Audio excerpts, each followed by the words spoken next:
ಕುಟುಂಬ ಮತ್ತು ಕೃಷಿ ಒಂದನ್ನ ಬಿಟ್ಟು ಒಂದು ಇಲ್ಲ.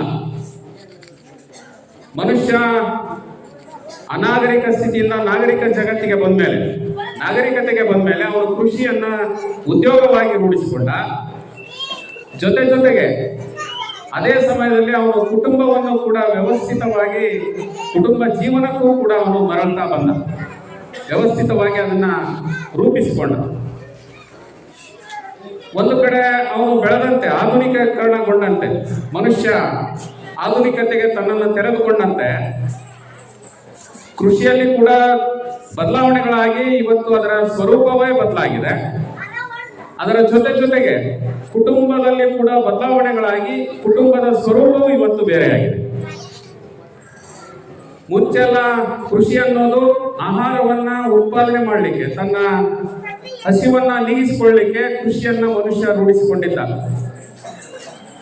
ಆ ನಂತರದಲ್ಲಿ ಜಗತ್ತಿನ ಬೆಳವಣಿಗೆ ಆದಾಗ, ಅಂದ್ರೆ ಆಧುನಿಕ ವ್ಯವಸ್ಥೆಗೆ ಅವನು ಮರಳಿದಾಗ, ಜಾಗತೀಕರಣ, ಕೈಗಾರೀಕರಣ, ನಗರೀಕರಣಗಳ ಪ್ರಭಾವಗಳು ಉಂಟಾದಾಗ ಆ ಕೃಷಿಯನ್ನು ಕೂಡ ವಾಣಿಜ್ಯ ಸ್ವರೂಪವನ್ನು ಪಡೆದುಕೊಳ್ಳುತ್ತೆ, ವ್ಯಾವಹಾರಿಕ ಸ್ವರೂಪವನ್ನು ಪಡೆದುಕೊಂಡಿದೆ. ಹಾಗೆ ಅವನ ಕುಟುಂಬ ಕೂಡ ಮೊದಲಿನ ಸ್ವರೂಪವನ್ನ ಕಳಚಿಕೊಂಡು ಇವತ್ತು ಒಂದು ವಿವಿಧ ಕುಟುಂಬಗಳಾಗಿ, ಸಣ್ಣ ಚಿಕ್ಕ ಕುಟುಂಬಗಳಾಗಿ ಪರಿವರ್ತನೆ ಆಗಿರೋದು ಕೂಡ ಕುಟುಂಬ ವ್ಯವಸ್ಥೆಯಲ್ಲಿ ನಾವು ಕಾಣಬಹುದು. ಹಾಗಾಗಿ ಎರಡೂ ವಿಷಯಗಳು ಭಿನ್ನ ಅನಿಸಿದ್ರು ಕೂಡ ಆಂತರ್ಯದಲ್ಲಿ ಪರಸ್ಪರ ಸಹ ಸಂಬಂಧವನ್ನ ಹೊಂದಿದಾವೆ ಅಂತಕ್ಕಂಥ ಮಾತನ್ನ ನಾನು ಇಲ್ಲಿ ಮೊದಲನೇದಾಗಿ ಹೇಳಲಿಕ್ಕೆ ಬಯಸ್ತೇನೆ.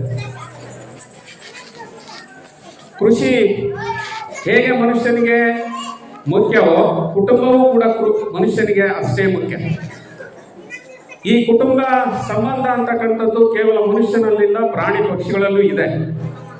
ಆದರೆ ಹೆಚ್ಚಿನ ಒಂದು ಅಗತ್ಯತೆ ಮತ್ತು ಹೆಚ್ಚಿನ ರೀತಿಯ ಕುಟುಂಬಕ್ಕೆ ಮನುಷ್ಯ ಬದ್ಧನಾಗಿರ್ತಕ್ಕಂಥದ್ದು ಹೆಚ್ಚು ಕಡಿಮೆ ನಾವು ಮೊದಲಿನಿಂದಲೂ ಕೂಡ ಗಮನಿಸ್ತಾ ಬರ್ಬೋದು.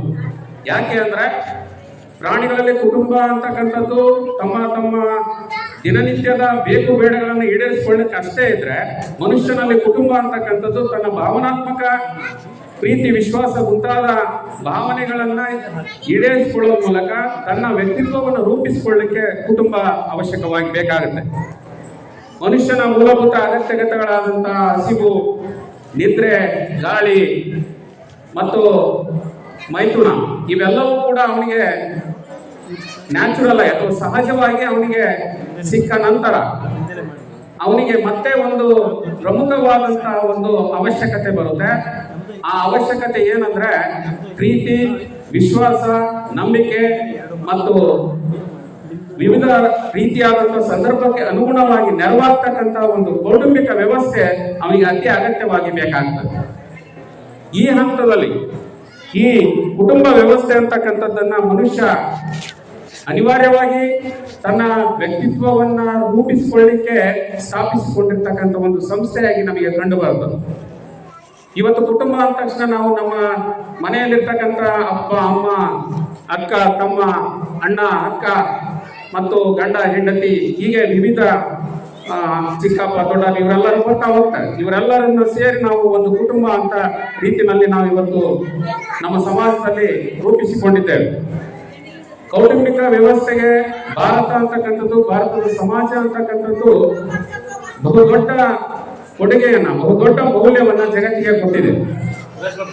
ವಸುದೈವ ಕುಟುಂಬಕಂ ಅಂತಕ್ಕಂಥ ಒಂದು ಮಾತನ್ನ ನಾವು ನೋಡ್ತಾ ಹೋಗ್ತೀವಿ.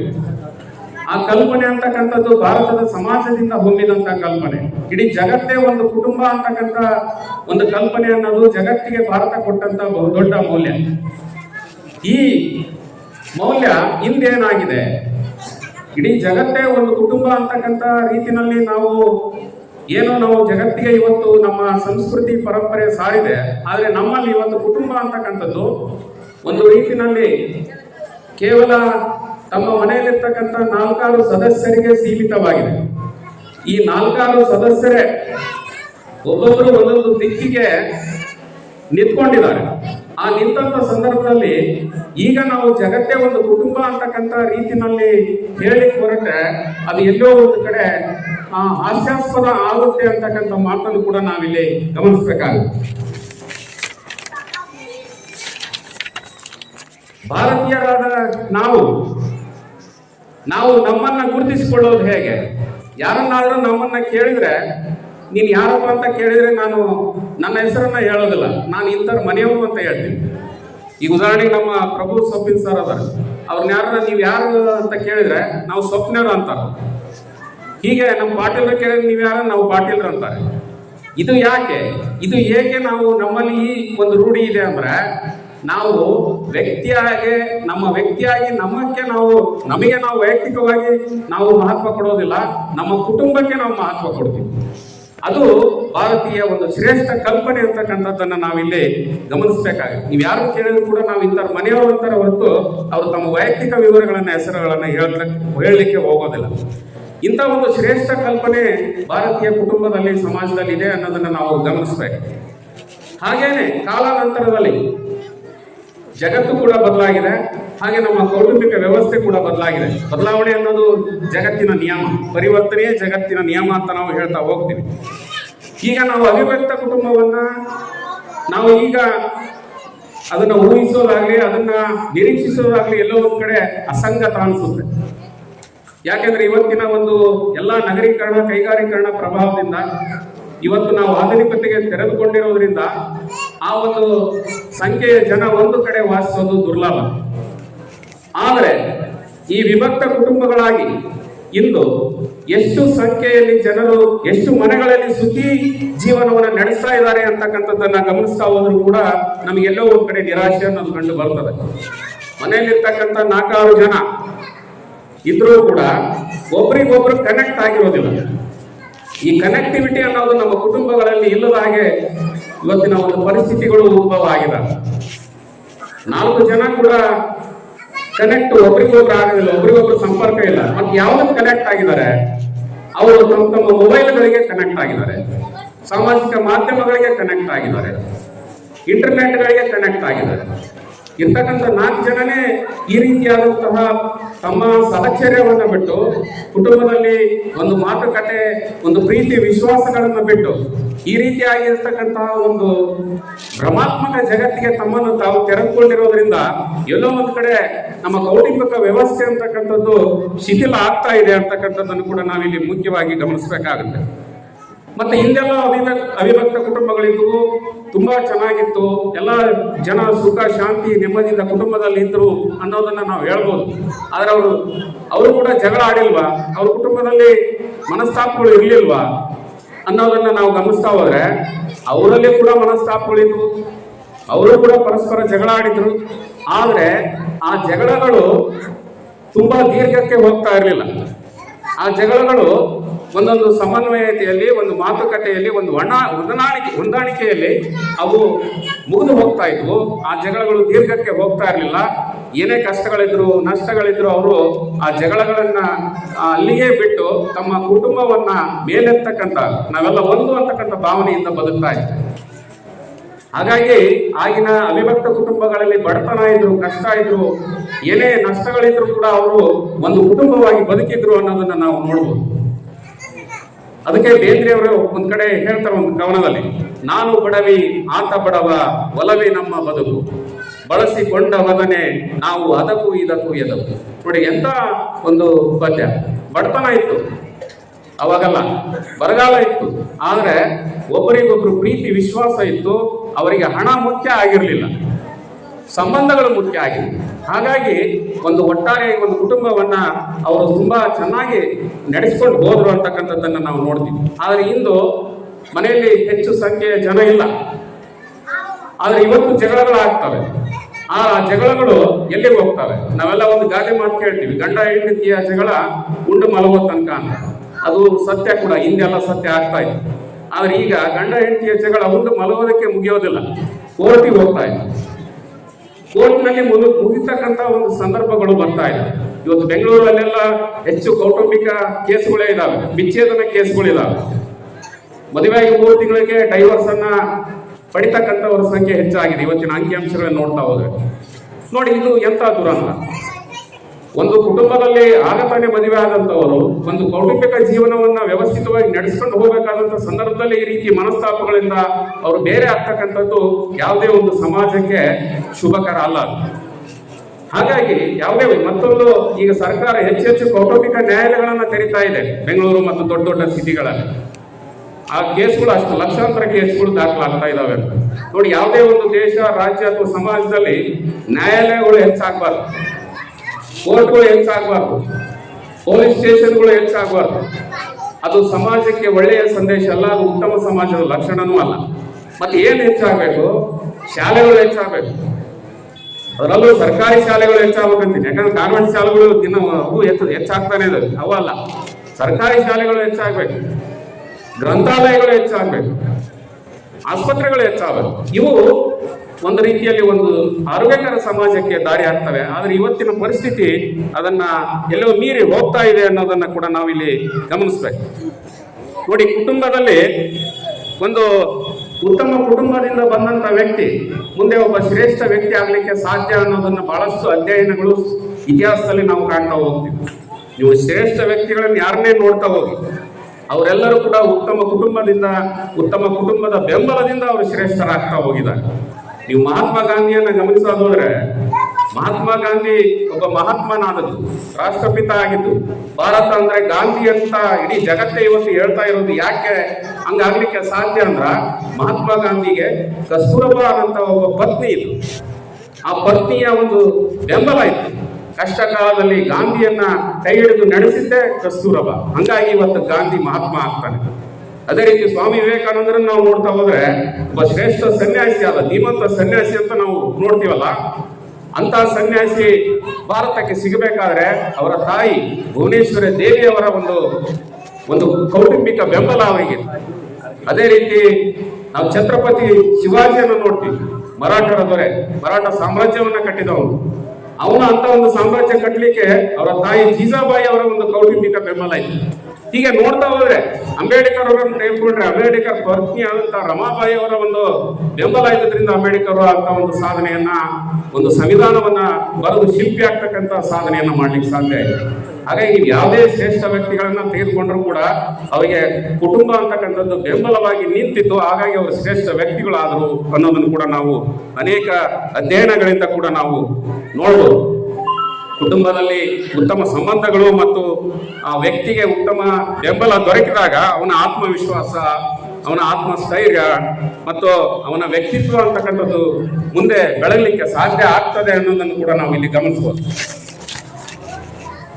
ನಂತರ ಕುಟುಂಬದಲ್ಲಿ ನಾವು ಇದೀವಿ ಅಂದಾಗ ನಮಗೆ ಸಾಕಷ್ಟು ಇವತ್ತಿನ ಪ್ರಪಂಚದಲ್ಲಿ ಸಾಕಷ್ಟು ಒತ್ತಡದ ಜೀವನ, ಸಮಸ್ಯೆಗಳು, ದಿನ ನೂರಾರು ಸಮಸ್ಯೆಗಳನ್ನು ನಾವು ಎದುರಿಸ್ತಾ ಇದ್ದೀವಿ. ಇಂಥ ಸಮಯದಲ್ಲಿ ನಮಗೆ ಆತಂಕ, ಒಂದು ರೀತಿ ನೋವು ಉಂಟಾದಾಗ ನಮಗೆ ನಮ್ಮ ಕುಟುಂಬದ ಸದಸ್ಯರ ಒಂದು ಬೆಂಬಲ ದೊರಕಿದ್ರೆ ಅವುಗಳನ್ನೆಲ್ಲ ಮೀರಿ ನಾವು ಜೀವನವನ್ನ ಎದುರಿಸಲಿಕ್ಕೆ ಸಾಧ್ಯ ಆಗುತ್ತೆ ಅನ್ನೋದನ್ನು ಕೂಡ ನಾವು ಗಮನಿಸಬಹುದು. ಇವತ್ತು ಹೆಚ್ಚು ಆತ್ಮಹತ್ಯೆ ಕೇಸ್ಗಳನ್ನ ನಾವು ನೋಡ್ತಾ ಇದ್ದೀವಿ.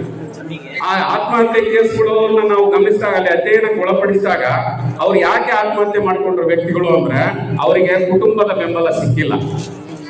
ಒಬ್ಬ ವ್ಯಕ್ತಿಗೆ ಏನೋ ಒಂದು ನೋವು, ದುಃಖ, ಹತಾಶೆ ಆದಾಗ ಅವನ ನೋವನ್ನ ಕೇಳ್ತಕ್ಕಂಥ ಕಿವಿಗಳು ಬೇಕು. ಆ ಕಿವಿಗಳು ಇವತ್ತು ಮನೆಗಳಲ್ಲಿ ಇಲ್ಲ. ಆ ಕಿವಿಗಳು, ಆ ಹೃದಯ, ಅವನ್ನ ಹಂಚಿಕೊಳ್ತಕ್ಕಂಥ ಹೃದಯಗಳು ಬೇಕಾಗುತ್ತೆ. ಆ ಹಂಚಿಕೊಳ್ತಕ್ಕಂಥ ಹೃದಯಗಳು ಇಲ್ಲದೆ ಇದ್ದುದರಿಂದ ಇವತ್ತು ಬಹಳಷ್ಟು ವ್ಯಕ್ತಿಗಳು ಆತ್ಮಹತ್ಯೆಯಂತಹ ಒಂದು ಕೆಲಸವನ್ನು ಕೂಡ ಮಾಡಿಕೊಳ್ತಾ ಇದ್ದಾರೆ ಅಂತಕ್ಕಂಥದ್ದನ್ನು ಕೂಡ ನಾವು ಗಮನಿಸಿದಾಗ ಇದು ಕೌಟುಂಬಿಕ ವ್ಯವಸ್ಥೆಯ ಮಹತ್ವ ಎಷ್ಟು ಅನ್ನೋದನ್ನು ಕೂಡ ನಾವಿಲ್ಲಿ ಗಮನಿಸಬಹುದು. ಹಾಗಾಗಿ ನಾವು ಉತ್ತಮ ಸಮಾಜವನ್ನು ರೂಪಿಸಬೇಕಂದ್ರೆ ನಾವು ಉತ್ತಮ ಕೌಟುಂಬಿಕ ವ್ಯವಸ್ಥೆಯನ್ನು ನಾವು ಇವತ್ತು ಕಾಪಾಡಿಕೊಳ್ಬೇಕಾದದ್ದು ಬಹಳ ಅಗತ್ಯ ಇದೆ. ಈ ಹಿನ್ನೆಲೆಯಲ್ಲಿ ಮನುಷ್ಯನ ಏಳಿಗೆಯಲ್ಲಿ ಆ ಕುಟುಂಬದ ಪಾತ್ರ ಬಹಳ ದೊಡ್ಡದು. ಎಲ್ಲಿ ಕುಟುಂಬದ ಏಳಿಗೆ ಇದೆಯೋ ಅಲ್ಲಿ ಮನುಷ್ಯನ ಏಳಿಗೆ ಇದೆ. ಎಲ್ಲಿ ಕುಟುಂಬದ ಅವಸಾನ ಇದೆಯೋ ಅಲ್ಲಿ ಮನುಷ್ಯನ ಅವಸಾನ ಇದೆ ಅಂತಕ್ಕಂಥ ಮಾತನ್ನು ಹೇಳ್ತಾ, ಇವತ್ತಿನ ಈ ಒಂದು ಸಂಕಷ್ಟ ಸ್ಥಿತಿಯಲ್ಲಿ ನಾವೆಲ್ಲರೂ ಕೂಡ ನಮ್ಮ ಒಂದು ಕೌಟುಂಬಿಕ ಒಂದು ಶ್ರೇಷ್ಠತೆಯನ್ನ ಉಳಿಸ್ಕೊಳ್ಬೇಕಾಗಿದೆ. ಅದಕ್ಕೆಲ್ಲರೂ ಕೂಡ ಈ ನಿಟ್ಟಿನಲ್ಲಿ ಯೋಚಿಸಬೇಕಾದಂತ ತುರ್ತು ಅಗತ್ಯ ಇದೆ ಅಂತಕ್ಕಂಥ ಮಾತನ್ನು ಹೇಳ್ತಾ, ನನಗೆ ನಂತರದ ವಿಷಯ ಕೊಟ್ಟಿರ್ತಕ್ಕಂಥ ವಿಷಯ ವಾಣಿಜ್ಯ ಕೃಷಿ ಪ್ರಗತಿಯಲ್ಲಿ ವಾಣಿಜ್ಯ ಬೆಳೆಗಳ ಪಾತ್ರ. ನಾನು ಅದನ್ನ ವಾಣಿಜ್ಯ ಬೆಳೆಗಳಿಗೆ ಹೋಗೋದಕ್ಕಿಂತ ಮುಂಚೆ ಸ್ವಲ್ಪ ಕೃಷಿ ಬಗ್ಗೆ ನಾನು ಮಾತಾಡ್ತೀನಿ. ಕೃಷಿ ಅಂದ್ರೆ ನಾನು ಈಗಾಗಲೇ ಹೇಳಿದೆ, ನಾಗರಿಕತೆಗೆ ಮನುಷ್ಯ ಬಂದ ಮೇಲೆ ಕೃಷಿಯನ್ನ ರೂಢಿಸಿಕೊಂಡ ಅಂತ.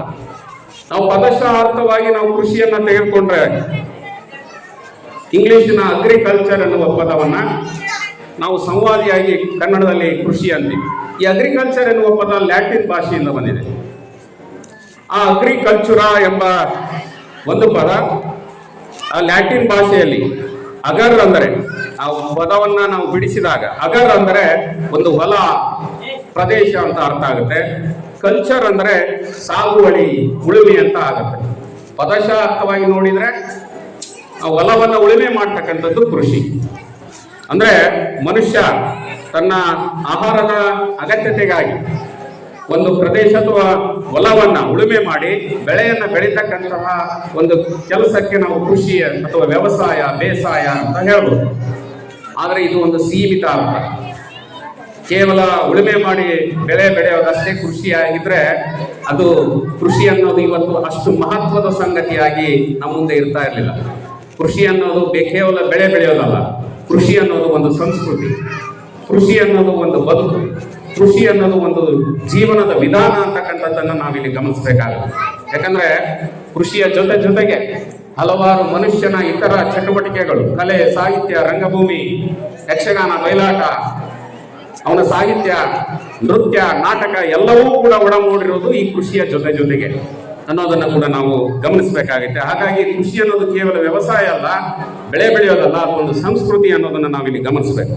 ಕೃಷಿ ಜೊತೆಗೆ ನಾವು ಪಶುಪಾಲನೆಯನ್ನು ಮಾಡ್ತೀವಿ, ಹೈನುಗಾರಿಕೆಯನ್ನು ಮಾಡ್ತೀವಿ, ಕುರಿ ಸಾಕಾಣಿಕೆ, ಕೋಳಿ ಸಾಕಾಣಿಕೆ ಇವೆಲ್ಲವೂ ಕೂಡ ಬರ್ತಾವೆ, ಜೇನು ಸಾಕಾಣಿಕೆ ಇವೆಲ್ಲ ಬರ್ತದೆ. ಆದ್ರೆ ನಾವು ಮನುಷ್ಯನ ಇತಿಹಾಸವನ್ನ ನೋಡ್ತಾ ಹೋದ್ರೆ ಕೃಷಿಗಿಂತ, ವ್ಯವಸಾಯಕ್ಕಿಂತ ಮುಂಚೆ ಮನುಷ್ಯ ಪಶುಪಾಲನೆಯನ್ನ, ಹೈನುಗಾರಿಕೆಯನ್ನ ಮೊದಲು ಪ್ರಾರಂಭಿಸಿದ ಅನ್ನೋದು ಇತಿಹಾಸದಲ್ಲಿ ದಾಖಲಾಗಿದೆ. ಆ ಹಿನ್ನೆಲೆಯಲ್ಲಿ ಈ ಭೂಮಿಯಲ್ಲಿ ಯಾವಾಗ ಕೃಷಿ ಪ್ರಾರಂಭ ಆಯಿತು? ಏನು ಒಂದು 100 ವರ್ಷದಿಂದನೋ ಅಥವಾ 1000 ವರ್ಷದಿಂದನೇ ಪ್ರಾರಂಭ ಆಯ್ತಾ?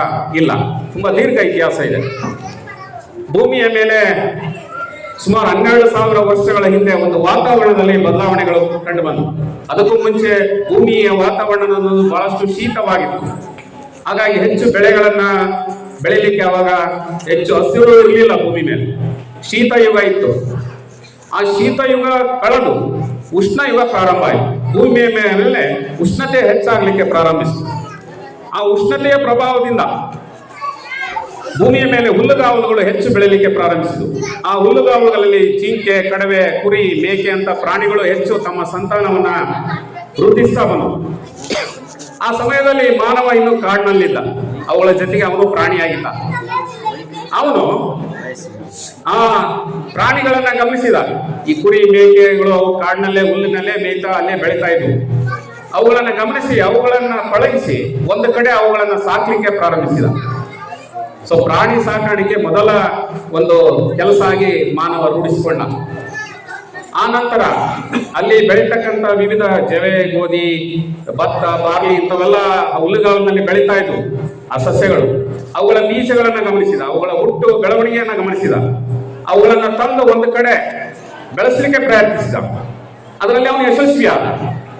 ಹೀಗೆ ಅವನು ಮೊದಲು ಆ ಹುಲ್ಲುಗಾವಲಿನಲ್ಲಿ ಬೆಳೆದಂತಹ ಕೃಷಿಯ ವಿವಿಧ ಬೀಜಗಳನ್ನ ಒಂದು ನದಿ ಬಯಲುಗಳಲ್ಲಿ, ನದಿ ಇರ್ತಕ್ಕಂಥ, ನೀರಿರ್ತಕ್ಕಂಥ ಸ್ಥಳಗಳಲ್ಲಿ ಬೆಳೆಯಲಿಕ್ಕೆ ಪ್ರಾರಂಭಿಸಿದ.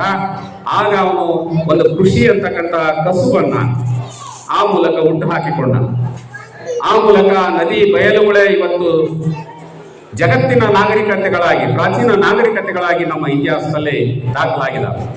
ಸೊ ಹೀಗೆ ಕೃಷಿ ಅಂತಕ್ಕಂಥದ್ದು ಮಾನವನಲ್ಲಿ ಮೊದಲು ಪ್ರಾರಂಭ ಆಯಿತು ಅನ್ನೋದನ್ನು ನಾವು ಗಮನಿಸ್ತೀವಿ. ನಮ್ಮ ಇತಿಹಾಸದಲ್ಲಿ ನಮ್ಮ ಭಾರತದ ಪ್ರಾಚೀನ ನಾಗರಿಕತೆಯಾದಂತಹ ಸಿಂಧೂ ನಾಗರಿಕತೆಯಲ್ಲಿ ಸುಮಾರು ಕ್ರಿಸ್ತಪೂರ್ವ 7,000 ವರ್ಷಗಳ ಹಿಂದೆ ಈಗಿನ ಬಲೂಚಿಸ್ತಾನ್ ಏನಿದೆ ಅಂದ್ರೆ ಪಾಕಿಸ್ತಾನಕ್ಕೆ ಸೇರಿರ್ತಕ್ಕಂಥ ಪ್ರದೇಶ, ಅಲ್ಲಿ ಮೆಹರ್ಗರ್ ಅಂತಕ್ಕಂಥ ಒಂದು ಪ್ರದೇಶ ಬರುತ್ತೆ. ಅಲ್ಲಿ ಸುಮಾರು ಕ್ರಿಸ್ತಪೂರ್ವ 7,000 ವರ್ಷಗಳ ಹಿಂದೆಯೇ ಆ ಗೋಧಿ ಅಂದ್ರೆ ಜವೆ ಗೋಧಿ, ಬಾರ್ಲಿಯನ್ನ ಬೆಳೆದಿರ್ತಕ್ಕಂಥ ಪ್ರದೇಶಗಳು ಉತ್ಖನನ ಸಮಯದಲ್ಲಿ ಅಗೆದಾಗ ಸಿಕ್ಕಿರ್ತಕ್ಕಂಥದ್ದು ಕೂಡ ಇತಿಹಾಸದಲ್ಲಿ ದಾಖಲಾಗಿದೆ. ಹಾಗಾಗಿ ಕೃಷಿ ಅನ್ನೋದು ಬಹಳಷ್ಟು ಪುರಾತನವಾದಂತಹ ಒಂದು ಕಸುಬಾಗಿ ನಮಗೆ ಇತಿಹಾಸದಲ್ಲಿ ನಾವು ನೋಡ್ತೀವಿ. ಮತ್ತೆ ನಮ್ಮ ವೇದಗಳ ಕಾಲದಲ್ಲಿ ಅಥರ್ವಣ ವೇದ ಅಂತ ಏನು ಕರಿತೀವಿ, ಆ ವೇದದಲ್ಲಿ ಆ ಒಂದು ಭಾಗ ಬರುತ್ತೆ, ಅರ್ಥಶಾಸ್ತ್ರ ಭಾಗ. ಆ ಭಾಗದಲ್ಲಿ ಕೂಡ ಕೃಷಿಯ ಬಗ್ಗೆ ಹಲವು ವಿವರಗಳನ್ನ ನಾವು ನೋಡ್ತೀವಿ. ಹಾಗೆ ಕೌಟಿಲ್ಯನ ಅರ್ಥಶಾಸ್ತ್ರದಲ್ಲಿ ಕೂಡ ಕೃಷಿಯ ಬಗ್ಗೆ ಉಲ್ಲೇಖಗಳನ್ನ ನಾವು ಗಮನಿಸಿದಾಗ ಕೃಷಿ ಅಂತಕ್ಕಂಥದ್ದು ಬಹಳಷ್ಟು ಪುರಾತನವಾದ ಒಂದು ಕಸುಬಾಗಿ ನಮ್ಮಲ್ಲಿ ರೂಢಿಯಲ್ಲಿತ್ತು ಅನ್ನೋದನ್ನು ನಾವು ಇತಿಹಾಸದ ಮೂಲಕ ತಿಳ್ಕೊಬಹುದು. ಮತ್ತೆ ಈ ಕೃಷಿಯ ಪ್ರಾಮುಖ್ಯತೆ ಏನು, ಮಹತ್ವ ಏನು? ಕೃಷಿ ನಾನಾಗಲೇ ಹೇಳಿದೆ, ಕೇವಲ ಒಂದು ಕಸುಬಲ್ಲ, ಅದೊಂದು ಸಂಸ್ಕೃತಿ ಅಂತ. ಯಾಕಂದ್ರೆ ಅವನು ಮನುಷ್ಯ ತನ್ನ ಬಿಡುವಿನ ವೇಳೆಯಲ್ಲಿ ಅವನು ತನ್ನ ವಿವಿಧ ಕಲೆಗಳನ್ನ, ಲಲಿತ ಕಲೆಗಳಾದ ಸಂಗೀತ, ನಾಟಕ, ರಂಗಭೂಮಿ, ಯಕ್ಷಗಾನ ಇವತ್ತೇನಿದಾವೆ, ಇವೆಲ್ಲವುಗಳನ್ನು ಕೂಡ ಆ ಕೃಷಿ ಮೂಲಕನೇ, ಕೃಷಿ ಜೀವನದ ಮೂಲಕನೇ ಅವನು ರೂಢಿಸಿಕೊಂಡು ಬಂದಿರೋದನ್ನು ಕೂಡ ಇತಿಹಾಸದಲ್ಲಿ ನೋಡ್ತೇವೆ. ಹಾಗಾಗಿ ಕೃಷಿ ಅಂತಕ್ಕಂಥದ್ದು ಎಲ್ಲ ಶಾಸ್ತ್ರಗಳಿಗೂ ತಾಯಿ ಇದ್ದಂತೆ ಅನ್ನೋದನ್ನ ನಾವು ಮುಖ್ಯವಾಗಿ ಗಮನಿಸ್ಬೇಕು. ಕೃಷಿ ಅನ್ನೋದು ಎಲ್ಲಾ ಶಾಸ್ತ್ರಗಳಿಗೂ ತಾಯಿ ಮತ್ತು ಮಾನವನ ಸಂಸ್ಕೃತಿಯ ಮೂಲ ಕೃಷಿನೇ ಅಂತಕ್ಕಂಥದ್ದನ್ನು ಕೂಡ ಇಲ್ಲಿ ಮುಖ್ಯವಾಗಿ ನಾವು ಗಮನಿಸಬೇಕಾಗುತ್ತೆ. ನಂತರದಲ್ಲಿ ನಮ್ಮ ಪ್ರಾಚೀನ ಕಾಲದಲ್ಲಿ ಆಳಿರ್ತಕ್ಕಂಥ ವಿವಿಧ ಅರಸರು, ಭಾರತವನ್ನು ಆಳಿರ್ತಕ್ಕಂಥ ಮೊದಲ ಅರಸ ಪರಂಪರೆ ಮೌರ್ಯರಿಂದ ಹಿಡಿದು ಮೊಘಲರವರೆಗೂ, ನಮ್ಮ ಕರ್ನಾಟಕವನ್ನು ಆಳಿರ್ತಕ್ಕಂಥ ಕದಂಬರದಿಂದ ಹಿಡಿದು ಹೊಯ್ಸಳ ಮತ್ತು ಎಲ್ಲರವರೆಗೂ, ವಿಜಯನಗರದವರೆಗೂ ಎಲ್ಲ ಅರಸರು, ಬಹಮನಿ ಎಲ್ಲರೂ ಕೂಡ ಕೃಷಿಗೆ ಅತಿ ಹೆಚ್ಚು ಪ್ರಾಮುಖ್ಯತೆಯನ್ನು ಕೊಟ್ಟಿದ್ದಾರೆ ತಮ್ಮ ಕಾಲದಲ್ಲಿ. ಮತ್ತೆ ಅವರಿಗೆ ಆದಾಯದ ಮೂಲ ಕೂಡ ಇತಿಹಾಸದಲ್ಲಿ ನೋಡ್ತಾ ಹೋದ್ರೆ ಆ ಕೃಷಿ ಕಂದಾಯದ ಮೂಲಕನೇ ಹೆಚ್ಚು ಆದಾಯವನ್ನು ಆ ರಾಜ್ಯರು ಪಡೆದಿರೋದನ್ನು ನಾವು ನೋಡ್ತೀವಿ. ಹಾಗಾಗಿ ಕೃಷಿ ಅನ್ನೋದು ಕೂಡ ಬಹಳಷ್ಟು ಉತ್ತಮವಾಗಿಯೇ ಒಂದು ಅಭಿವೃದ್ಧಿಯನ್ನ ನಮ್ಮ ದೇಶದಲ್ಲಿ ಐತಿಹಾಸಿಕವಾಗಿ ಸಾಧಿಸ್ತಾ ಬಂದಿದೆ ಅನ್ನೋದನ್ನು ನೋಡ್ಬೋದು. ನಾವೆಲ್ಲ ಸರ್ವಜ್ಞನ ವಚನವನ್ನ ನೋಡ್ತೀವಿ. ಕೋಟಿ ವಿದ್ಯೆಗಳಲ್ಲಿ ಮೇಟಿ ವಿದ್ಯೆಯೇ ಮೇಲು, ಮೇಟಿಯಂ ರಾಟಿ ನಡೆದುದಲ್ಲದೆ ದೇಶ ದಾಟುವೆ ಕೆಡುವು ಸರ್ವಜ್ಞ. ನೋಡಿ, ಕೋಟಿ ವಿದ್ಯೆಗಳಲ್ಲಿ ಮೇಟಿ ವಿದ್ಯೆ, ಮೇಟಿ ಅಂದ್ರೆ ನೇಗಿಲು, ಕೃಷಿ, ಆ ವಿದ್ಯೆಯೇ ಮೇಲು ಅಂತಕ್ಕಂಥ ಮಾತನ್ನ ಸರ್ವಜ್ಞ ಹೇಳ್ತಾರೆ. ಮತ್ತು ನಾವು ಸರ್ವಜ್ಞ ಕಾಲಕ್ಕೆ ತಮಿಳುನಾಡಿನಿಂದ ಇದ್ದಂತ ಮತ್ತೋರ್ವ ಸಂತ ತಿರುವಳ್ಳುವರ್ ಸರ್ವಜ್ಞನ ರೀತಿಯಲ್ಲೇ ತಮಿಳುನಾಡಿನಲ್ಲಿ ಅವರನ್ನ ಗುರುತಿಸ್ತಾರೆ. ಅವರು ಕೂಡ ಒಂದು ಮಾತನ್ನ 10ನೇ ಶತಮಾನದಲ್ಲಿ ಹೇಳ್ತಾರೆ. ನೆಲವನ್ನ ಉಳುಮೆ ಮಾಡುವವರು ಮಾತ್ರ ನಿಜವಾದ ಜೀವನವನ್ನ ಸಾಗಿಸುತ್ತಾರೆ, ಉಳಿದವರೆಲ್ಲ ಅವರನ್ನ ಹಿಂಬಾಲಿಸುತ್ತಾರೆ ಮತ್ತು ಆಹಾರಕ್ಕಾಗಿ ಅವರನ್ನ ಅವಲಂಬಿಸುತ್ತಾರೆ. ನೋಡಿ, ನೆಲವನ್ನ ಯಾರು ಉಳುಮೆ ಮಾಡ್ತಾನೆ, ಯಾರು ರೈತ ಇದ್ದಾನೆ, ಅವ್ನು ಮಾತ್ರ ನಿಜವಾದ ಜೀವನವನ್ನ ಬದುಕನ್ನ ಮಾಡೋದು, ಉಳಿದವರು ಅವನನ್ನ ಹಿಂಬಾಲಿಸುವರು ಅಂತಕ್ಕಂಥ ಮಾತನ್ನ ಹೇಳ್ತಾರೆ. ಅದೇ ರೀತಿ ನಮ್ಮ ಶರಣರು, ನಮ್ಮ ಬಸವಣ್ಣನವರು ಒಂದ್ ಕಡೆ ಹೇಳ್ತಾರೆ, ಕುಂಬಾರ ಮಾಡಿದ ಹಣತೆಗೆ ಗಾಣಿಗೆ ತಯಾರಿಸಿದ ಎಣ್ಣೆ ಹಾಕಿ ರೈತ ಬೆಳೆದ ಹತ್ತಿಯ ಬತ್ತಿಗೆ ಜ್ಯೋತಿ ಮುಟ್ಟಿಸಲು ಕುಲವಿಲ್ಲದ ಬೆಳಕು ನೋಡ ಕೂಡಲ ಸಂಗಮ ದೇವ. ನೋಡಿ ಹೆಂಗಿದೆ, ರೈತರ ಹತ್ತಿಯನ್ನು ಬೆಳಿತಾನೆ, ಆ ಮೂಲಕ ಬತ್ತಿಯನ್ನ ತಯಾರಿಸ್ತಾರೆ. ಅದಕ್ಕೆ ಕುಂಬಾರ ಅಣತೆ ಮಾಡ್ತಾನೆ, ಗಾಣಿಗೆ ಎಣ್ಣೆ ಹಾಕ್ತಾನೆ. ಹೆಂಗೆ ಕೃಷಿ ಮೂಲಕ ವಿವಿಧ ವೃತ್ತಿಗಳು ಹೇಗೆ ಅಭಿವೃದ್ಧಿಯನ್ನ ಹೊಂದಿದ್ವು, ವಿವಿಧ ವೃತ್ತಿಗಳು ಹೇಗೆ ಅವಲಂಬನೆಯನ್ನು ಹೊಂದಿದ್ವು ಅನ್ನೋದು ಈ ಒಂದು ವಚನದಲ್ಲಿ ನಾವು ಗಮನಿಸಬಹುದು. ಹಾಗಾಗಿ ಕೃಷಿ ಜೊತೆಗೆ ನೇಕಾರ, ಕುಂಬಾರ, ಬಡಿಗ, ಕಮ್ಮಾರ, ಚಮ್ಮಾರ ಇವೆಲ್ಲರೂ ಕೂಡ ಕೃಷಿ ಜೊತೆಗೇನೆ ತಮ್ಮ ವೃತ್ತಿಗಳನ್ನು ಗಳಿಸಿಕೊಂಡಿರೋದನ್ನು ಕೂಡ ಇತಿಹಾಸದಲ್ಲಿ ನೋಡ್ತೀವಿ. ಮತ್ತು ನಮ್ಮ ರಾಷ್ಟ್ರಕವಿ ಕುವೆಂಪುರವರು ನೇಗಿಲ ಯೋಗಿ ಅಂತಾರೆ ರೈತನನ್ನ, ನೇಗಿಲ ಯೋಗಿ.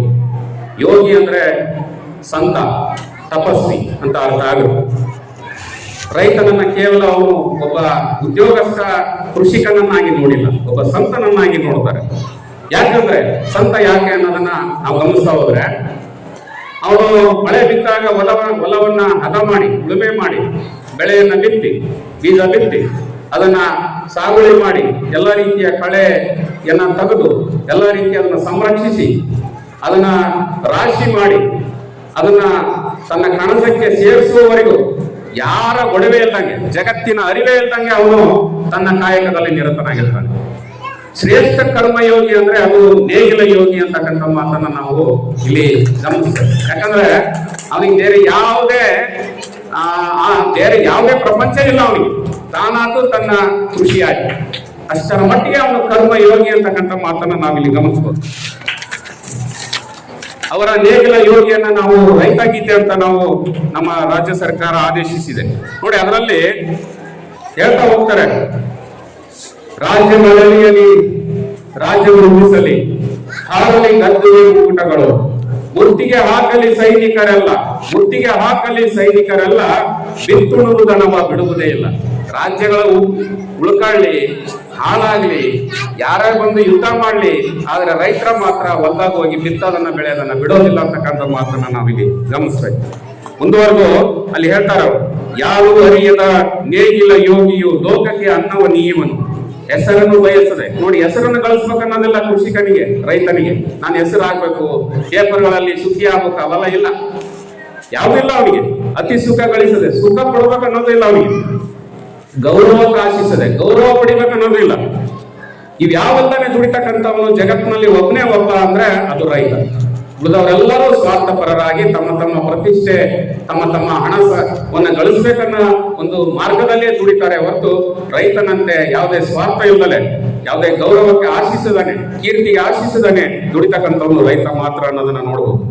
ಮುಂದುವರೆದು ಹೇಳ್ತಾರೆ ಅವ್ರಿಗೆ ಬಹಳ ಮುಖ್ಯವಾದಂತ ಮಾತು, ನೇಗಿಲ ಕುಲದೊಳಗಡಗಿದೆ ಕರ್ಮ. ನೋಡಿ, ಕರ್ಮ ಅಂದ್ರೆ ಕೆಲಸ. ಕರ್ಮ ಕೆಲಸ ಅನ್ನೋದು ಕೃಷಿಕ ಅಥವಾ ರೈತನ ಎಲ್ಲಿದೆ ನೇಗಿಲಲ್ಲೇ ಕೆಲಸ ಇರೋದು. ನೇಗಿಲ ಮೇಲೆಯೇ ನಿಂತಿದೆ ಧರ್ಮ. ನೋಡಿ, ಅವನ ಧರ್ಮ ನಿಂತಿರೋದು ನೇಗಿಲ ಮೇಲೆ. ನಾವೆಲ್ಲ ಧರ್ಮ ಅಂದ್ರೆ ನಾವೇನ್ ಅನ್ಕೊಂಡಿವಿ, ದೇವಸ್ಥಾನ, ಮಸೀದಿ, ಚರ್ಚು, ಬಸದಿ, ಇವು ಧರ್ಮ ಅನ್ಕೊಂಡಿವಿ. ಇವುಗಳನ್ನು ಉಳಿಸಕ್ಕೆ ಓಡಾಡ್ತಾ ಇದ್ವಿ, ರಕ್ತಗಳನ್ನು ಹರಿಸ್ತಾ ಇದೀವಿ, ಹಿಂಸಾಚಾರಗಳನ್ನ ಮಾಡ್ತಾ ಇದೀವಿ. ಇವನು ಉಳಿಸಿದ್ರೆ ನಾವು ಧರ್ಮ ಉಳಿಸ್ದಂಗೆ. ಆದ್ರೆ ಕುವೆಂಪು ಒಂದ್ ಕಡೆ ಬಹಳ ಹೇಳ್ತಾರೆ, ಬಹಳ ಅರ್ಥಗರ್ಭಿತ ಮಾತು, ನೇಗಿಲ ಮೇಲೆ ನಿಂತಿದೆ ಧರ್ಮ. ದೇವಸ್ಥಾನ ಮೇಲೆ ಧರ್ಮ ನಿಂತಿಲ್ಲ, ಚರ್ಚಿನ ಮೇಲೆ ಧರ್ಮ ನಿಂತಿಲ್ಲ, ಬಸದಿ ಮೇಲೆ ನಿಂತಿಲ್ಲ, ಮಸೀದಿ ಮೇಲೆ ಧರ್ಮ ನಿಂತಿಲ್ಲ, ನೇಗಿಲ ಮೇಲೆ ನಿಂತಿದೆ. ನಮ್ಮ ಕೃಷಿಕನ ನೇಗಿಲು ಏನಿದೆ ಅದು ಧರ್ಮವನ್ನು ಉಳಿಸ್ತಕ್ಕಂಥ ಒಂದು ಸಾಧನ.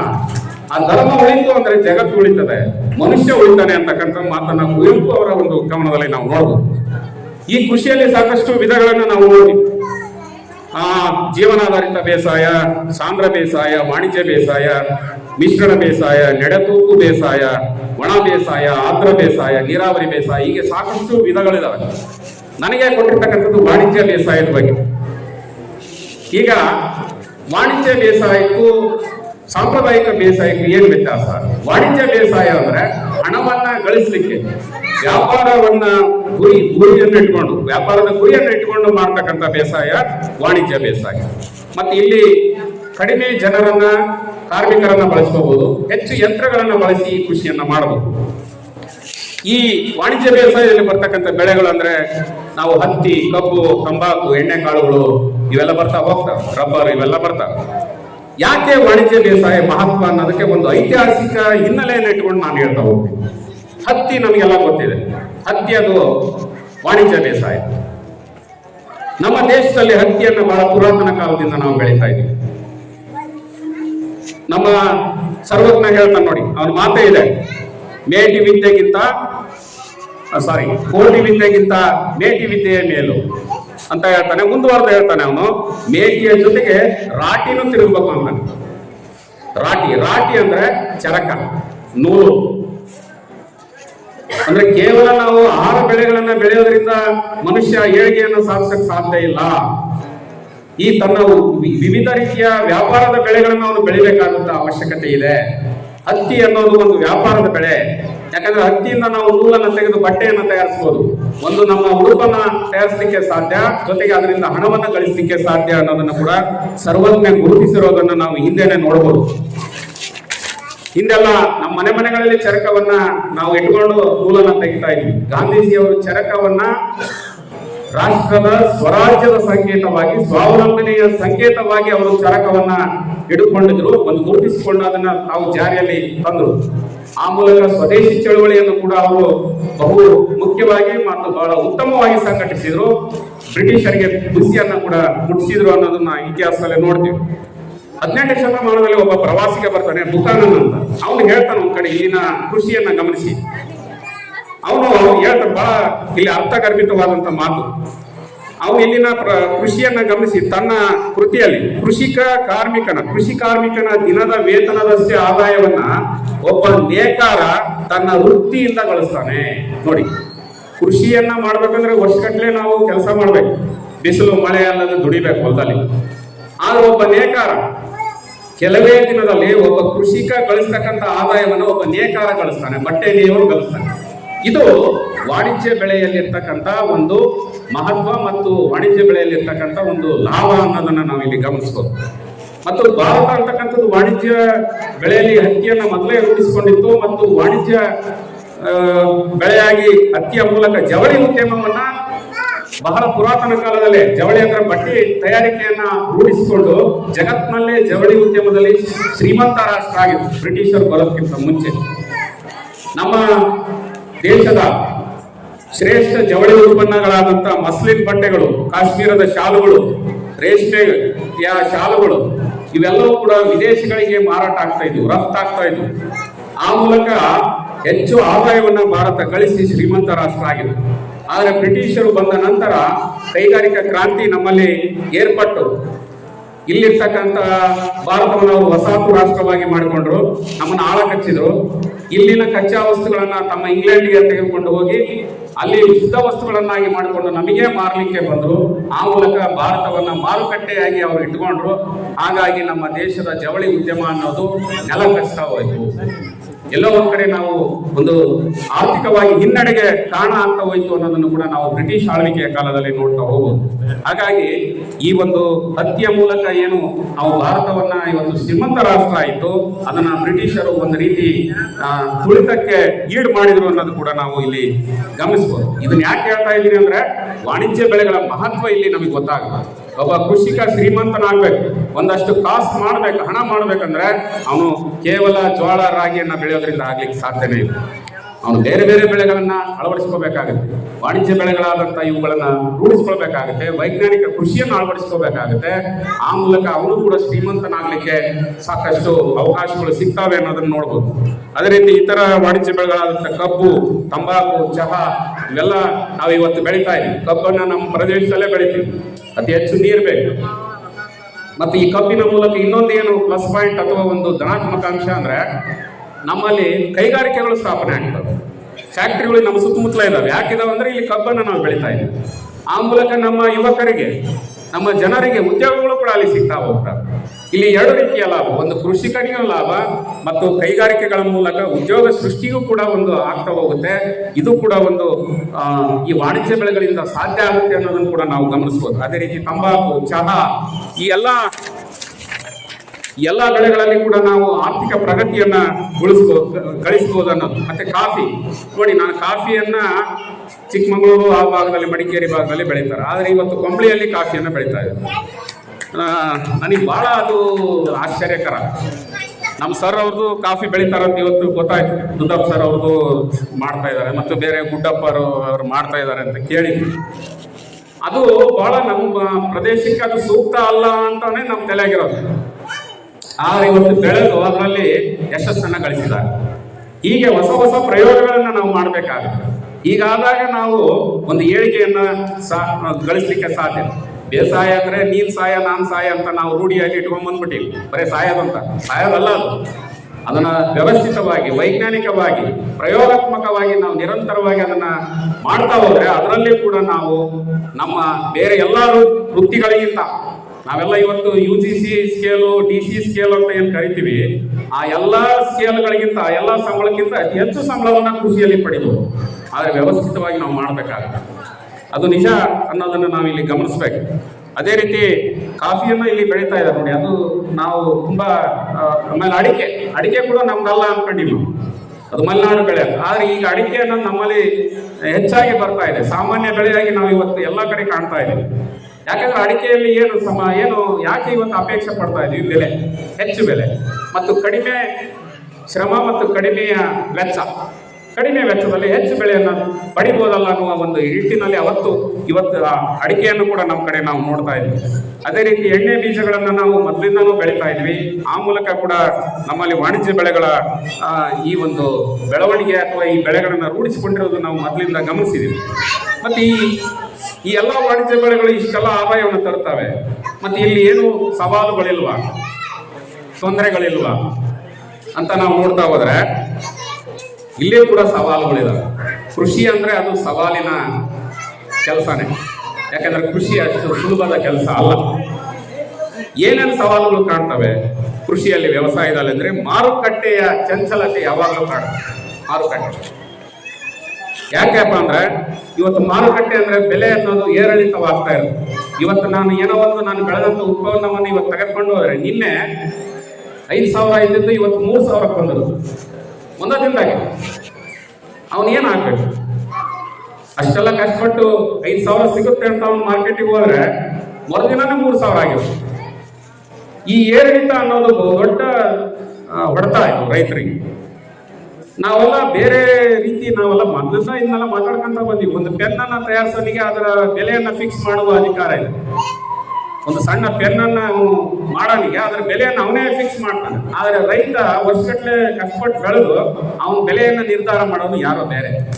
ಅವನು ಹೇಳಿದ ರೇಟಿಗೆ ನಾವು ಕೊಡಬೇಕು. ಇದು ದುರಂತ. ಈ ವ್ಯವಸ್ಥೆ ಬದಲಾಗಬೇಕಂತ ಮೊದಲಿಂದನೂ ನಡೀತಾ ಇದೆ ಹೋರಾಟಗಳು, ಆದರೂ ಏನು ಬದಲಾಗ್ತಾ ಇಲ್ಲ. ಒಂದು ಎಳ್ನೀರು, ತೆಂಗಿನಕಾಯಿ, ತೆಂಗಿನ ಮರ ಬೆಳಿಬೇಕಂದ್ರೆ 8 ವರ್ಷ ಬೇಕು, ಬೆಳೆಸ್ಬೇಕಲ್ಲ, ಗೊಬ್ಬರ ನೀರು ಎಲ್ಲ ಮಾಡಿ. ಆ ಎಳ್ನೀರು ಬೆಲೆ 20 ರೂಪಾಯಿ ಇವತ್ತು.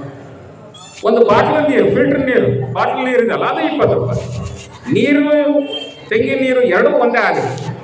8 ವರ್ಷ ಬೆಳೆಸಿರೋ ಎಳ್ನೀರು ಅದೇ ರೇಟು, ಕುಡಿಯೋ ನೀರು ಅದೇ ರೇಟು, 20 ರೂಪಾಯಿಗೆ ಇವತ್ತು ಮಾರ್ಕೆಟಲ್ಲಿ ಸಿಗ್ತಾ ಇದೆ. ಇದು ದುರಂತ.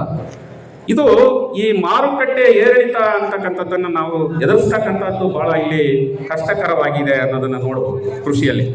ಮತ್ತೆ ಹವಾಮಾನ ಬದಲಾವಣೆ ಇವತ್ತು ಕಾಡ್ತಾ ಇದೆ. ಜಾಗತಿಕ ತಾಪಮಾನ ಏರಿಕೆ ಆಗಿದೆ, ಗ್ಲೋಬಲ್ ವಾರ್ಮಿಂಗ್ ಅಂತ ಏನು ಕರಿತೀವಿ. ಆ ಮೂಲಕ ಇವತ್ತು ಜಗತ್ತಿನ ತಾಪಮಾನ ಬೇಸಿಗೆಯಲ್ಲಿ 42-44 ಡಿಗ್ರಿ ಹೋಗ್ತಾ ಇದೆ ನಮ್ಮ ಭಾಗದಲ್ಲಿ. ಇದರಿಂದ ನೇರ ಹೊಡೆತ ಯಾವುದಕ್ಕಾಗ್ತದೆ? ನಮ್ಮ ಕೃಷಿಗೆ. ಎ ಸಿಯಲ್ಲಿ ಕುತ್ಕೊಂಡಿರೋನಿಗೆ ಏನಾಗಲ್ಲ, ಎ ಸಿ ರೂಮ್ನಲ್ಲಿ ಕುತ್ಕೊಂಡಿರೋನಿಗೆ. ರೈತನಿಗೆ ಎಲ್ಲದೂ ಬಂದು ಪಡ್ಕೊಳ್ಳೋದು. 42 ಡಿಗ್ರಿಗೆ ಹೋದರೆ ನಾವೇನು ಅಡಿಕೆ ಹಾಕಿದ್ವಲ್ಲ ಇವತ್ತು, ಆ ಅಡಿಕೆ ಎಲ್ಲ ಹಣ್ಣುಗಳು ಹಾಗೆ ಉದುರ್ತಾವೆ. ಶಿರಸಿಯಲ್ಲಿ ಉದುರಿದಾವೆ ಈ ವರ್ಷ ಮಲೆನಾಡಿನಲ್ಲೇ. ಅಲ್ಲಿನ ತೋಟಗಳಲ್ಲಿ ನೀರಿಲ್ಲ, ಅವು ಬದುಕ್ತಾ ಇದ್ದಾವೆ ಅಂತಕ್ಕಂಥದ್ದನ್ನು ನಾವು ನೋಡ್ತಾ ಇದ್ದೀವಿ. ಹೀಗೆ ಹವಾಮಾನ ಬದಲಾವಣೆ ಬಹಳ ದೊಡ್ಡ ಸವಾಲು ನಮಗೆ. ಮತ್ತು ಹೆಚ್ಚೆಚ್ಚು ಮಳೆ ಆಗ್ತಾ ಇದೆ. ಚಳಿಗಾಲದಲ್ಲಿ ಮಳೆ, ಬೇಸಿಗೆಯಲ್ಲಿ ಮಳೆ. ಈ ಅಕಾಲಿಕ ಮಳೆ ಬಹಳಷ್ಟು ಬೆಳೆಗಳಿಗೆ ಹಾನಿ.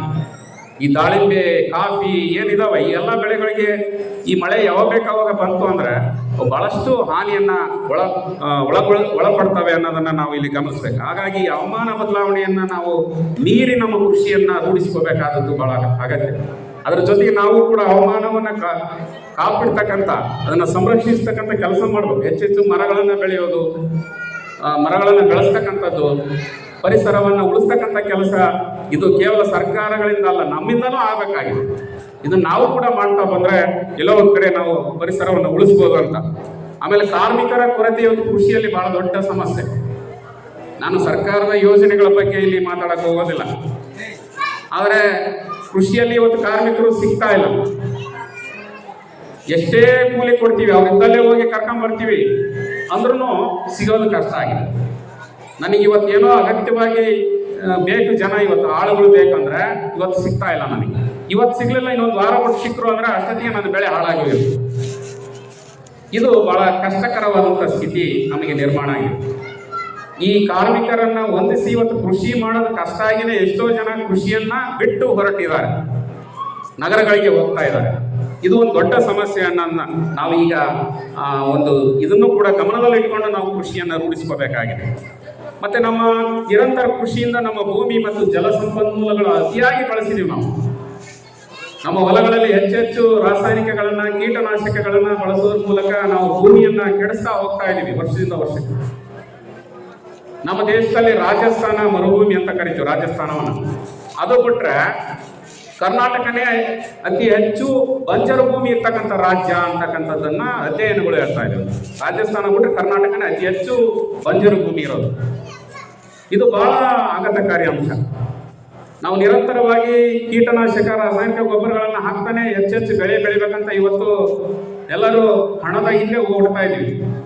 ಆದರೆ ನಮ್ಮ ಭೂಮಿ ಸತ್ವ ಕಳ್ಕೊಳ್ತಾ ಇದೆ, ಬಂಜರ ಆಗ್ತಾ ಇದೆ. ಮತ್ತು ಇದನ್ನು ನಾವು ಈಗಲೇ ಸರಿ ಮಾಡ್ಕೋಬೇಕಾಗಿದೆ. ಇಲ್ಲದೆ ಹೋದರೆ ಆ ಭೂಮಿ ವ್ಯರ್ಥ ಆಗುತ್ತೆ, ಒಂದು ಹುಲ್ಕಡ್ಡಿನೂ ಬೆಳೆಯಲ್ಲ, ಹಂಗಾಗುತ್ತೆ. ಮತ್ತೆ ನೀರನ್ನು ಕೂಡ ಹೆಚ್ಚೆಚ್ಚು ಬಳಸ್ತಾ ಇದ್ದೀವಿ. ಇವತ್ತು ಕಬ್ಬಿಗೆ, ಭತ್ತಕ್ಕೆ ಹೆಚ್ಚು ನೀರು ಬಳಸ್ತೀವಿ, ನೀರು ಸಿಗ್ತಾ ಇಲ್ಲ ನಮಗೆ.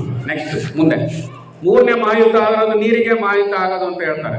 ನೀರಿಗೆ ಅಷ್ಟು ಸಮಸ್ಯೆ ಆಗುತ್ತೆ ಅಂತ. ಅದ್ರ ಜೊತೆಗೆ ಜಾಗತಿಕ ಸ್ಪರ್ಧೆ.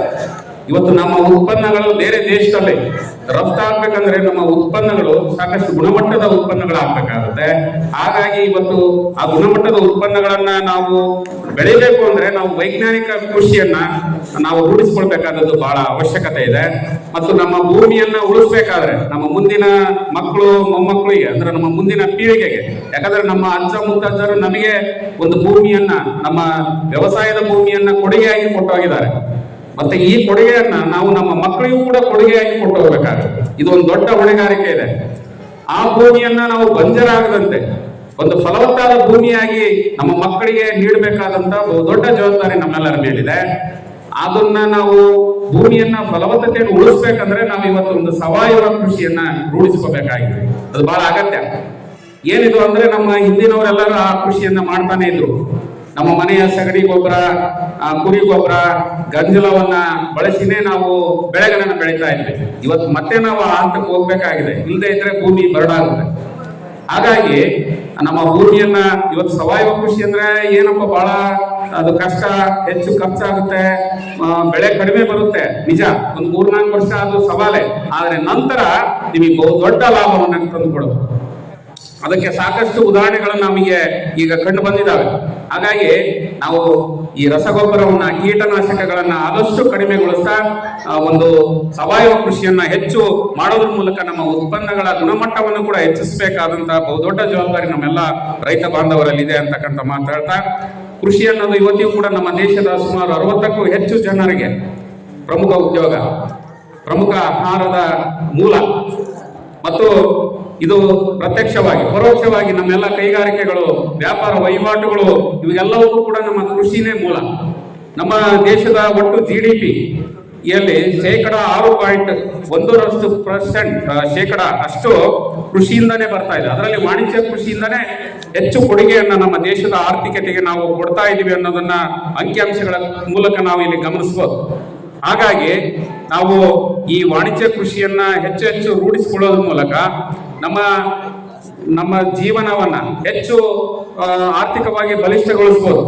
ಜೊತೆಗೆ ನಮ್ಮ ಸುತ್ತಮುತ್ತಲಿನ ಜನರಿಗೆ ಉದ್ಯೋಗ ಅವಕಾಶಗಳನ್ನ ಸೃಷ್ಟಿಸಬಹುದು. ಇದರ ಜೊತೆಗೆ ನಮ್ಮ ದೇಶದ ಆರ್ಥಿಕತೆಯೂ ಕೂಡ ಹೆಚ್ಚಿನ ಒಂದು ಕೊಡುಗೆಯನ್ನ ಕೊಡಬಹುದು ಅಂತಕ್ಕಂಥ ಒಂದು ಮಾತನ್ನ ಹೇಳ್ತಾ, ಹಾಗಾಗಿ ಇವತ್ತು ನಾವು ಸಾಂಪ್ರದಾಯಿಕ ಬೆಳೆಗಳ ಜೊತೆಗೆ ಅವನು ಬಿಡಂಗಿಲ್ಲ. ಯಾಕಂದ್ರೆ ನಾವು ರೊಟ್ಟಿ ಉಣ್ಬೇಕಂದ್ರೆ ಜೋಳ ಬೆಳಿಲೇಬೇಕು. ಅದನ್ನೇನು ಪೂರ್ತಿ ನಾವು ಇಲ್ದಂಗೆ ಮಾಡೋಕ್ಕಾಗಲ್ಲ. ಯಾಕಂದ್ರೆ ಇವತ್ತು ಜೋಳದ ರೇಟ್ ಏನಾಗಿದೆ, 60 ರೂಪಾಯಿ ಹೋಗಿದೆ kg, ಒಳ್ಳೆ ಜೋಳ. ಮತ್ತೆ ನಾವ್ ಯಾಕೆ ಇದು ಒಂದು ರೀತಿ ಏನದು, ನಾವು ಒಂದು ಔಷಧಿಯನ್ನ ತಗೊಂತೀವಿ, ನಾವು ಯಾವ್ದೋ ಒಂದು ಟ್ಯಾಬ್ಲೆಟ್ ಅನ್ನ ತೆಗೆದುಕೊಂಡಾಗ ಅದರ ಅಡ್ಡ ಪರಿಣಾಮ ಅಂತ ಇರುತ್ತೆ. ಹಂಗೆ ನಾವು ವಾಣಿಜ್ಯ ಕೃಷಿಗೆ ಹೋದ್ರೆ ಇದು ಒಂದು ರೀತಿ ಅಡ್ಡ ಪರಿಣಾಮ. ಏನಂದ್ರೆ ನಮ್ಮ ಸಾಂಪ್ರದಾಯಿಕ ಆಹಾರದ ಮೂಲಗಳೇನಿದಾವೆ ಅವುಗಳ ಬೆಲೆಗಳು ಹೆಚ್ಚಾಗ್ತಾ ಹೋಗ್ತದೆ. ಅದು ಒಂದು ರೀತಿ ಒಳ್ಳೆಯದೇ. ನಾವು ಜೋಳವನ್ನು ಬೆಳೆದ್ರೆ ಇವತ್ತು ಲಾಭದಾಯಕ ಆಗಿದೆ, ಒಂದು ರೀತಿ ರಾಗಿ ಬೆಳೆದ್ರು ಲಾಭದಾಯಕ ಅನಿಸ್ತಾ ಇದೆ.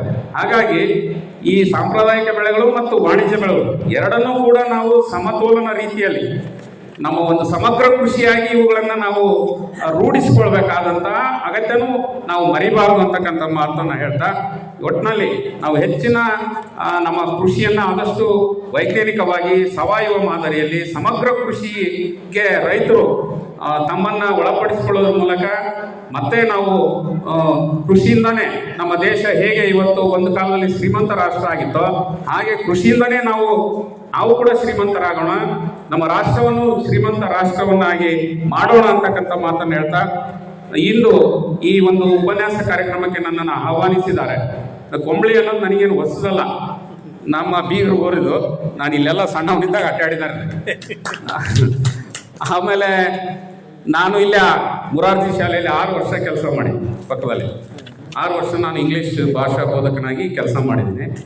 ಇದೆಲ್ಲ ಏನು ನಮಗೆ ಹೊಸ ಊರಲ್ಲ, ಹೊಸ ಜನಗಳು ಯಾರು ಅಲ್ಲ. ಆದರೆ ಇವತ್ತೊಂದು ಅವಕಾಶ ಕೊಟ್ಟರೆ ಎಲ್ಲ ಹಿರಿಯರು, ಎಲ್ಲ ದೊಡ್ಡ ನಾನು ಭಾಳ ಅಲ್ಪ ಇಲ್ಲಿ, ಭಾಳ ಎಲ್ಲ 3 ತಾಲೂಕು ಸಾಹಿತ್ಯ ಪರಿಷತ್ತಿನ ಅಧ್ಯಕ್ಷರಾದ. ಆದರೆ ನಮ್ಮ ರುದ್ರಪ್ಪ ಸರ್ ಅವರು ನಮ್ಮ ಅಕ್ಕರಿಗೆಲ್ಲ ಅವ್ರ ಗುರುಗಳು, ನನಗೇನು ಅವರು ಗುರು ಆಗಿ ಸಿಗಲಿಲ್ಲ, ಅಷ್ಟೊತ್ತಿಗೆ ಅವ್ರು ರಿಟೈರ್ಡ್ ಆಗಿದ್ರೆ ಏನೋ ಗೊತ್ತಿಲ್ಲ. ನಮ್ಮ ಅಕ್ಕರಿಗೆಲ್ಲ ಅವರೇ ಗುರುಗಳು. ಮತ್ತು ಉಳಿದವರೆಲ್ಲ ನನಗೆಲ್ಲ ಗುರು ಸಮಾನರೇ, ಎಲ್ಲ ಹಿರಿಯರೇ. ಹಾಗಾಗಿ ನಾನೇ ಇಲ್ಲಿ ಕಿರಿಯ, ನಾನೇ ಇಲ್ಲಿ ಅಲ್ಪ. ಹಾಗಾಗಿ ನನಗೆ ತೋಚಿದಂಥ, ನನಗೆ ನಿಲುಕಿದಂಥ ಒಂದು ವಿಷಯವನ್ನು ಇಲ್ಲಿ ಮಂಡನೆ ಮಾಡಿದ್ರಿ. ಇದಕ್ಕೆ ಒಂದು ಅವಕಾಶ ಕೊಟ್ಟಂಥ ಎಲ್ಲರಿಗೂ ಕೂಡ ನಾನು ಧನ್ಯವಾದಗಳನ್ನು ಅರ್ಪಿಸಿ ನಾನು ನನ್ನ ಮಾತಿಗೆ ವಿರಾಮ.